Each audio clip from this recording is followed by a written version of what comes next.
Everyone, welcome to our channel education hotspot. और अपनी आज की क्लास में हम लोग क्लास 12 सोशियोलॉजी का चैप्टर 2 कंटिन्यू करेंगे। अपनी प्रीवियस क्लास में हम लोगों ने चैप्टर 1 जो कि स्ट्रक्चरल चेंज था उसको डिटेल में देख लिया।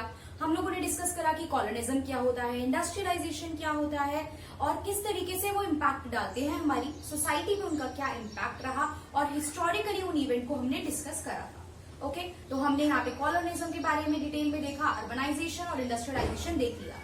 अब एज आई टोल्ड यू कि प्रीवियस चैप्टर और जो ये नेक्स्ट चैप्टर है दैट इज कल्चरल चेंज, ये आपस में इंटरलिंक्ड है। क्योंकि देखिए, हम जब बात कर रहे हैं, हम लोगों की बात कर रहे हैं, लोगों पे ब्रिटिश यानी कॉलोनिज्म का क्या इम्पैक्ट पड़ा, ब्रिटिशर की पॉलिसीज का क्या इम्पैक्ट पड़ा, वो हम लोग यहाँ पे देखेंगे। ओके, तो अब हम बात कर रहे हैं चैप्टर की कल्चरल चेंज। देखिए, कल्चरल चेंज की जब मैं बात करती हूँ तो किस किस चीजों में चेंज की बात हो रही होती है। आपकी किसी भी वैल्यू में चेंज आ जाना, ठीक है, किसी हैबिट में चेंज आ जाना, हैबिट में भी anything, food habit, speaking habit, body language, values, norms, customs, इन सब। देखिए, धर्म से मत कंपेयर कीजिए, कल्चर को आप अपने रिलीजन से कंपेयर मत कीजिए। यहाँ पे धर्म की बात नहीं हो रही है। कल्चर की जब भी बात आ जाए तो आप ये मत सोचिएगा कि धर्म परिवर्तन की बात है, रिलीजन ट्रांसफॉर्मेशन की बात है। Culture is something different. जैसे कि हम कहते हैं आज की डेट में, जैसे पेरेंट्स से कभी कभी आपको बोल देते हैं कि आप सब बाहर का ही खाए जा रहे हो, ये इंडियन कल्चर में है ही नहीं। हमारे टाइम पे ये चीज खाते थे, हम लोग रोटी फोल्ड करके ऐसे ही खा लिया करते थे। आज आप लोग उसी को रोल बोल देते हो कि आप लोग वेज रोल खा रहे हो। तो ये सब चीजें भी किसमें आती है? कल्चरल चेंज में आती है। इनके अपने कुछ कारण है और वो क्या कारण है वो इस चैप्टर में हमको डिटेल में पढ़ने हैं। ठीक है, तो कल्चरल चेंज की जब बात की जाती है तो कल्चरल चेंज का मतलब होता है चेंज आना किसमें? वैल्यूज में, चेंज आना किसमें? नॉर्म्स में। आप किस तरीके से रह रहे हो, आपकी वे ऑफ लिविंग में चेंज आ जाना, फैशन में चेंज आ जाना, बॉडी लैंग्वेज में चेंज आ जाना। ठीक है, तो ये सब चीजें जनरली क्या कहलाती हैं कि कल्चर में चेंज आ गया है। अब कल्चर वर्ड का क्या मीनिंग है? देखिए, कल्चर की जब हम बात करते हैं तो कल्चर मतलब कुछ socially established norms, patterns and behaviour. Society में कुछ जो नॉर्म्स, देखिए अब कहीं से भी किसी किताब में या प्रॉपर कोई प्रिडिक्शन नहीं हो रखी है कि ये चीज ऐसे फॉलो होगी। जिस अकॉर्डिंग चीजें चेंज होती जाती है। बेसिक सा एग्जांपल लीजिए, जैसे फॉर एग्जांपल पर्दा प्रथा थी कि घूंघट में रहना है, ठीक है। टाइम चेंज हुआ, मॉडर्नाइजेशन आया, वुमेन एम्पावरमेंट हुई, वो पर्दा प्रथा धीरे धीरे खत्म हो गई। आपकी फैमिली में ही अगर कोई प्रीवियस, जैसे आपकी दादी, आपकी मदर वो सिस्टम फॉलो करती होंगी, तो आज की डेट में जो अब की जनरेशन है वो सिस्टम फॉलो नहीं कर रही है। तो this is something what we call cultural change. ये यहाँ पे क्या हो रहा है? कल्चरल चेंज हो रहा है। ठीक है, तो यहाँ पे ये कोई नियम नहीं था ना कि फॉलो नहीं करा तो आपको सजा हो गई या पनिशमेंट हो गई। ठीक है, तो सोसाइटी ने ही कुछ रूल्स, कुछ नॉर्म्स, कुछ पैटर्न सेट कर रखे हैं जिसे हम क्या बोल देते हैं? कल्चर कह देते हैं। तो कल्चर की बात हम दोबारा देखते हैं कि socially established norms, patterns and behaviour जो सोसाइटी में सोशल ग्रुप ने ही एस्टैब्लिश कर रखे हैं। अब हम आगे बात करेंगे सोशल स्ट्रक्चर की। एक वर्ड यूज हो रहा है, देखिए स्ट्रक्चर सबसे पहले समझिए। स्ट्रक्चर वर्ड होता है एक ढांचा। बेसिकली जब मैं बात करूँ ना, देखो कोई प्रॉपर बिल्डिंग, ठीक है, बिल्डिंग या ढांचा टाइप होता है स्ट्रक्चर। स्ट्रक्चर में जैसे पूरी बॉडी की बात कीजिए, बॉडी में आपकी आईज है, आईज देख रही हैं, ठीक है, आप फील कर रहे हैं अपनी स्किन की हेल्प से, टंग से टेस्ट कर रहे हैं। जब भी कुछ गर्म छू लेते हैं, ब्रेन ऑर्डर देता है कि आप हाथ हटा लीजिए, वहीं ब्रेन ऑर्डर देना बंद कर दे कि हाथ हटाना है, तो आप उस गर्म चीज को पकड़े रहोगे और आपका हाथ जल जाएगा और आप फील नहीं कर रहे हो। इसका मतलब मिस फंक्शनिंग हो गई है, गाइडेंस आनी बंद हो गई है ब्रेन से बॉडी को। ठीक है, तो यहाँ पे आपको कुछ प्रॉब्लम हो गई है और आपको यू नीड अ ट्रीटमेंट। तो ये होता है स्ट्रक्चर एंड फंक्शनिंग। स्ट्रक्चर में कुछ गड़बड़ हो जाती है तो हमें प्रॉपर क्या होती है? ट्रीटमेंट की जरूरत होती है। यहाँ पे हम किस स्ट्रक्चर की बात करें? यहाँ पे हम बात कर रहे हैं सोशल स्ट्रक्चर की, यानी कि सोसाइटी का स्ट्रक्चर। सोसाइटी में क्या स्ट्रक्चर, क्या बिल्डिंग ब्लॉक सेट है। तो मीनिंग देखेंगे तो continuing arrangement of person in a relationship defined और कंट्रोल्ड बाय इंस्टीट्यूशन।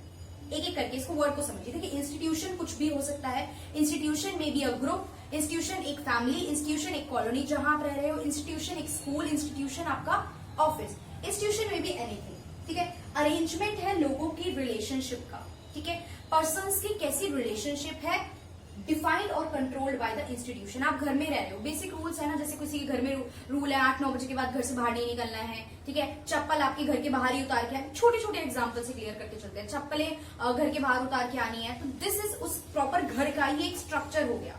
उस घर में ये चीजें फॉलो होती हैं। ठीक है, तो ये कॉम्प्राइज करता है सोशल स्ट्रक्चर, एक arrangement of person in a relationship. वो पर्सन जो आपस में एक दूसरे के कॉन्टैक्ट में है, उनके बीच में क्या रिलेशनशिप है, डिफाइंड और कंट्रोल बाय द इंस्टीट्यूशन। तो ये क्या हो जाता है? ये हो जाता है सोशल स्ट्रक्चर। सोशल स्ट्रक्चर की मैं बात करूं तो देखो, जैसे मैंने आपको यहाँ पे बताया ना फैमिली है वो, तो सबसे छोटे यूनिट की मैं बात करूं तो सबसे छोटी यूनिट किसी भी पूरे स्ट्रक्चर की बात करूं तो वो क्या होती है, इंडिविजुअल, एक अकेला पर्सन। कुछ पर्सन से मिलके क्या बन जाती है, फैमिली बन जाती है। कुछ फैमिलीज को कंबाइंड कर दो तो क्या हो जाती है, सोसाइटी। सोसाइटी में कौन होते हैं, लोग, सोशल ग्रुप्स, बहुत सारी अलग अलग फैमिलीज। उन फैमिलीज का आपस में मेंबर से क्या रिलेशन है, प्लस वो फैमिली एक दूसरे से कैसा रिलेशन शेयर करती है। जैसे कि आपके नेबरहुड में कुछ लोगों से, कुछ फैमिली से, अड़ोसी पड़ोसी से आपके बिल्कुल घर जैसे रिलेशन हो जाते हैं। You are like very much like a family, ठीक है। तो वो क्या है, वहां पे आपका उस पर्टिकुलर फैमिली से रिलेशन, उस नेबरहुड से रिलेशन, ठीक है। तो ये हो जाती है फैमिली एंड सोसाइटी। एंड बहुत सारी डिफरेंट सोसाइटी मिलकर क्या बना देती है, एक नेशन, पूरा nation, India as a whole.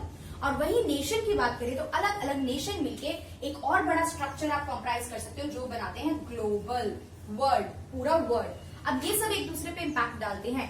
एक इंडिविजुअल की कोई भी चीज हो, जैसे इंडिविजुअल पर्टिकुलर सेक्शन की मैं बात करती हूँ, एक इंडिविजुअल के साथ कुछ गलत हो रहा है, ठीक है, और अगर वहां से वो इशू रेज होता है तो वो इशू रेज होके कहाँ, इंडिविजुअल से फैमिली में इम्पैक्ट करेगा, फैमिली से सोसाइटी में इम्पैक्ट करेगा, सोसाइटी से नेशन में इम्पैक्ट करेगा, और हो सकता है अगर वो इशू मेजर हो और ग्लोबली प्रेजेंट करता हो तो वो आपके नेशन की ग्लोबल इमेज पे भी इम्पैक्ट डालेगा।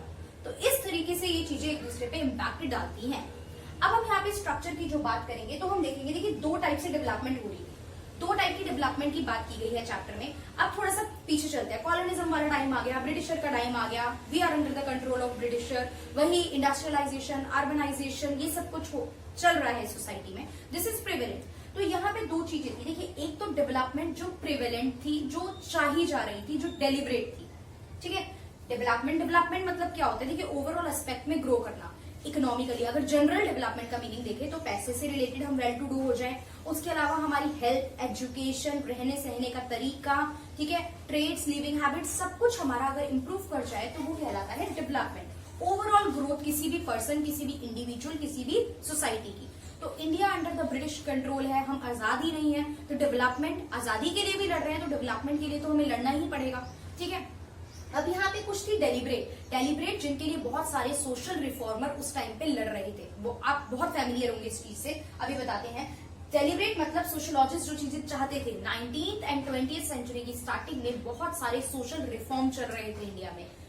ऑल्दो हम लोग अभी भी क्या है, ब्रिटिशर के अंडर है, बट यहाँ पे बहुत सारे सोशल रिफॉर्म, इंडिया में बहुत सारे ऐसे रिफॉर्मर्स आए जिनके बारे में आप पढ़ चुके हो, वेदर इट इज राजा राम मोहन राय, ज्योतिराव फूले, ठीक है, महात्मा गांधी। तो देखिए मास मूवमेंट क्रिएट कर रहे थे, उनको में सोशल एस्पेक्ट मतलब वो नेशन की लड़ाई लड़ रहे थे, आजादी की लड़ाई लड़ रहे थे, बट स्टिल बहुत सारे सोशल इश्यूज ऐसे भी थे जिनके लिए वो प्लस कस्तूरबा गांधी उन्होंने डील करा है उन चीजों से। जैसे कि क्या, बहुत सारी चीजों में मैं एग्जांपल लेती हूँ। आपको पता है सती प्रथा प्रिवेलेंट थी, आपको पता है वुमेन एजुकेशन की प्रॉब्लम थी, आपको पता है विडो रीमैरिज की प्रॉब्लम थी, आपको पता है एक मेजर इशू जो था वो क्या था, दलित्स के साथ अनटचेबल्स, जो ये ट्रीटमेंट होता था, अनटचेबल उनको कह दिया जाता था। ये सारे जो सोशल इशू थे ये सोसाइटी में प्रिवेलेंट थे, जिसके लिए हमारे यहाँ के सोशल रिफॉर्मर फाइट कर रहे थे। दे वांट कि इस चीजों से इंडियन सोसाइटी को छुटकारा मिले, बिकॉज ये कहीं से भी जस्टिसेबल नहीं है, ये चीजें सही नहीं है। तो ये तो चीज थी जो डेलिब्रेट की और जिसके लिए सोशलॉजिस्ट लड़ रहे थे। उसके अलावा हम बात करते हैं, देयर आर फ्यू थिंग जो लेस डेलिब्रेट थी, जिनपे बहुत ज्यादा फोकस नहीं था, वो सोशलॉजिस्ट के प्राइम फोकस में नहीं थी, बट स्टिल ये चीजें भी हमारी सोसाइटी में उस समय पे देखी गई। मतलब बहुत सारे अलग अलग मूवमेंट, छोटे छोटे मूवमेंट, अलग अलग पर्सन इन चीजों में हाईलाइट किए जाएंगे जो इन चीजों पे वर्क कर रहे थे। तो क्या क्या किए, ये पूरा चैप्टर, ये सारी जो कहानी है ना, ये हमारा चैप्टर है। हमें पूरे चैप्टर में ये पूरी कहानी, टॉपिक को डिटेल में पढ़ना है। टॉपिक के नाम आज देख रहे हैं हम क्या थे। Number 1 is Sanskritisation, number 2 is westernisation, 3rd is modernisation and the next is secularisation. काफी हद तक आपने वर्ड सुने हैं, थोड़ा बहुत मीनिंग आपको पता होगा, बट इनको डिटेल में डिस्कस करना है, इनका इम्पैक्ट क्या पड़ा, कितने हद तक ये पॉजिटिव थे, कितने हद तक ये नेगेटिव थे, ये सारी कहानी हम लोगों को पढ़नी है, और ये पढ़ने के बाद हमारा चैप्टर हो जाएगा complete. Okay, so that's all for today class. अगली क्लास में हम लोग टॉपिक वाइज टॉपिक एक यहाँ से चारों चीजों में से एक टॉपिक पिक करके इसको डिटेल में देखेंगे। Okay, thank you for watching the video. This is all for today.